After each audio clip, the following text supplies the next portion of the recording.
सच्चिदानंदरूपाय विश्वोत्पत्ति आदि हेतवे तापत्रय विनाशाय श्रीकृष्णाय वयं नमः।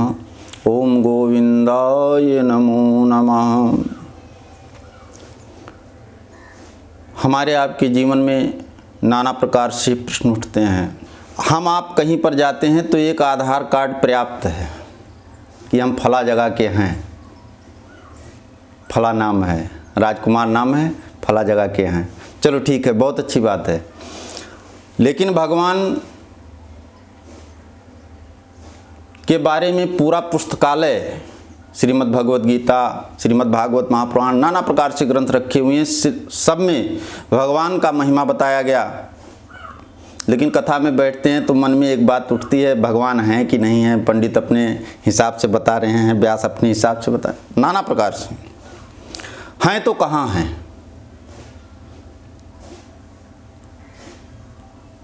एक बार हम लोग गए थे, एक बाजार है रामपुर। अब एक जगह लिखा है रामपुर 37 किलोमीटर, लेकिन रामपुर वहाँ था नहीं। चलते चलते 35 किलोमीटर आया, 30 किलोमीटर, 25 किलोमीटर, 6 किलोमीटर, 2 किलोमीटर, लेकिन कहीं पर रामपुर नहीं था। एक जगह 1 किलोमीटर लिखा हुआ था। लोगों से पूछा, भैया रामपुर कहाँ पर है? महाराज 1 किलोमीटर है। लेकिन जहाँ पर रामपुर था वहाँ लिखा था रामपुर शून्य, जहाँ कुछ नहीं है,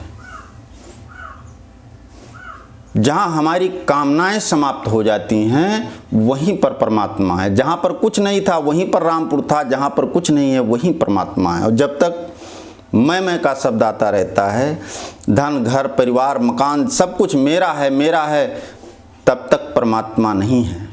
जब व्यक्ति इनसे विरक्त होता है तभी परमात्मा को प्राप्त करता है। भगवान मिलते कहाँ हैं? इसके लिए मन को निर्मल होना चाहिए। बौद्ध भगवान के पिताश्री का नाम है सिद्धोधन जी महाराज। कपिलवस्तु तो राजधानी है। महाराज के काफ़ी समय तक कोई पुत्र रत्न की प्राप्ति नहीं हुई। काफ़ी समय के बाद में पुत्र रत्न प्राप्ति हुई। ज्योतिषों के अनुसार उस बालक का नाम रखा गया सिद्धार्थ। ज्योतिषों ने बताया कि हे राजन, ये बालक जिस दिन संसार के दुख को देख लेगा उसी दिन इसके अंदर वैराग्य आ जाएगा।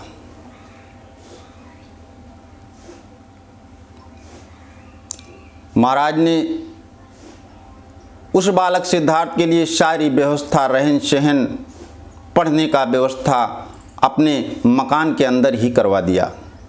समय व्यतीत हुआ, सिद्धार्थ महाराज का विवाह हो गया, एक पुत्र भी हुआ।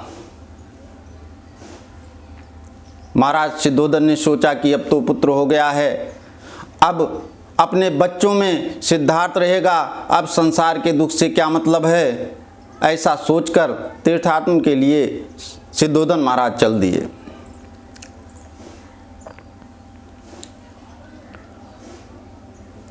इधर सिद्धार्थ ने मंत्री से कहा, हे मंत्री, क्या संसार इतना बड़ा है कि इससे कुछ बड़ा है?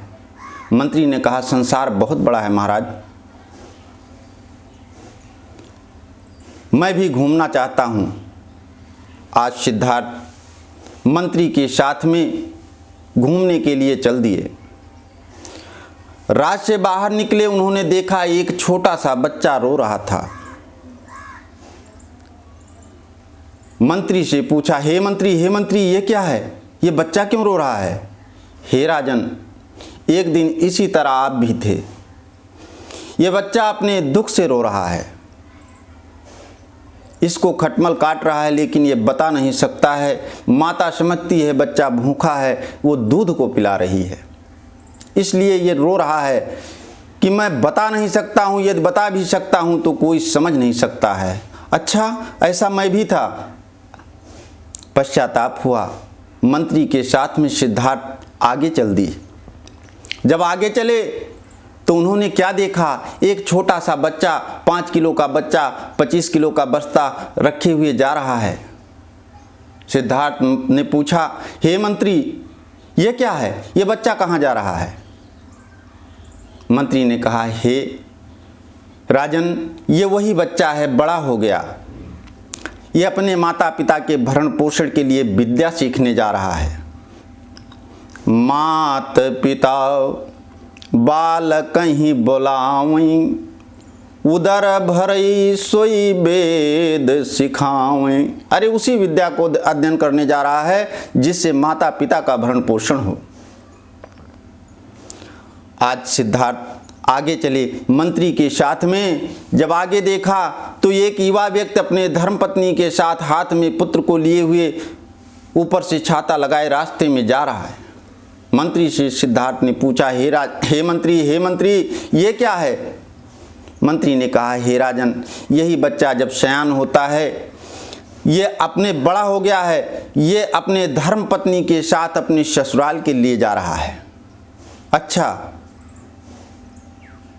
आज संसार के दुख को देखते हुए राजन दुखी हैं। आगे चलकर देखे तो एक वृद्ध व्यक्ति खांस रहा था। जब सिद्धार्थ का ध्यान उधर गया, मंत्री से पूछा, मंत्री ये क्या है? मंत्री ने कहा, हे राजन, ये वही बच्चा है, आज बूढ़ा हो गया है, एक दिन हम सबको बुढ़ापा आना है कि आँख में पड़ेगा जाला, नाक से बहेगा नाला, पड़े पड़े थूकते रहोगे पीक दानी में, खाट पर पड़े पड़े करोगे मलमूत्र त्याग, नाम क्यों न जपा भैया हरि का जवानी में। एक दिन ऐसा सबका होना है महाराज। अरे ये भगवान का भजन भी नहीं कर पाए, इनकी बुढ़ापा आ गई, इंद्रियां शिथिल हो गई, अब खांसी जुखाम बुखार से परेशान हैं। अच्छा, एक दिन ऐसा होना है। आगे जब बढ़े तो क्या देखा कि 4 लोग एक शव यात्रा को लिए हुए जा रहे थे, 100 लेकर मुर्दे को जा रहे थे। जब राजन ने देखा, हे मंत्री ये क्या है? मंत्री ने कहा, राजन, एक दिन सबको यहाँ जाना है, एक दिन सबको यहाँ जाना है, साथ में कोई नहीं जाता है। ये वही व्यक्ति है, आज मर गया है, और ये अंतिम यात्रा बोलता है जब व्यक्ति अपने पुत्र पौत्र के लिए सब कुछ करता है लेकिन वही परिवार उसके साथ में नहीं जाता है। बिंदु जी ने बहुत सुंदर बताया है कि हित मित्र जाएंगे तो गंगा के जल बिंदु पान तक, और अर्धांगिनी बढ़ेगी तो केवल मकान तक, गांव के लोग जाएंगे तो शमशान तक, बेटा भी हक निभाएगा तो अग्निदान तक, इसके आगे भजन ही है साथी, भजन के बिना तू अकेला रहेगा, रे मन ये 2 दिन का मेला रहेगा, कायम न जग का झमेला रहेगा। हे राजन, एक दिन सबको यहाँ जाना है, जिससे कोई संपदा साथ में किसी के नहीं जाती है, इसका मृत्यु हो गया है। राजन ने कहा, क्या हमको भी यहाँ जाना पड़ेगा? इससे बचने का कोई उपाय? हाँ है, अपने आप को संसार से विरक्त कर लो। आज संसार के दुख को देख करके सिद्धार्थ को दुख हुआ और संसार के दुख में दुखी होकर वो एक बट वृक्ष के नीचे समाधि लगा लिए। संसार से विरक्त होने के बाद सिद्धार्थ ने भगवान की प्राप्ति की, और आज हम लोग बौद्ध भगवान के नाम से उनको मानते हैं। बौद्ध धर्म भी स्थापित हुआ, सब लोग पूजा करते हैं। 10 अवतार में बुद्ध भगवान का अवतार भी बताया गया है। इसलिए जब हम संसार से विरक्त हो जाएंगे, और होंगे कैसे? जब लोगों के दुख में दुखी होंगे, परहित सरिस धर्म नहीं भाई, पर पीड़न सम नहीं अधमाई, परहित बस जिनके मन माही, सपने तेहि दुर्लभ कचुनाई। जो पराये हित की भावना अपने अंदर रखेगा, जो दूसरों के दुख में दुखी होगा, उसी को परमात्मा मिलेंगे।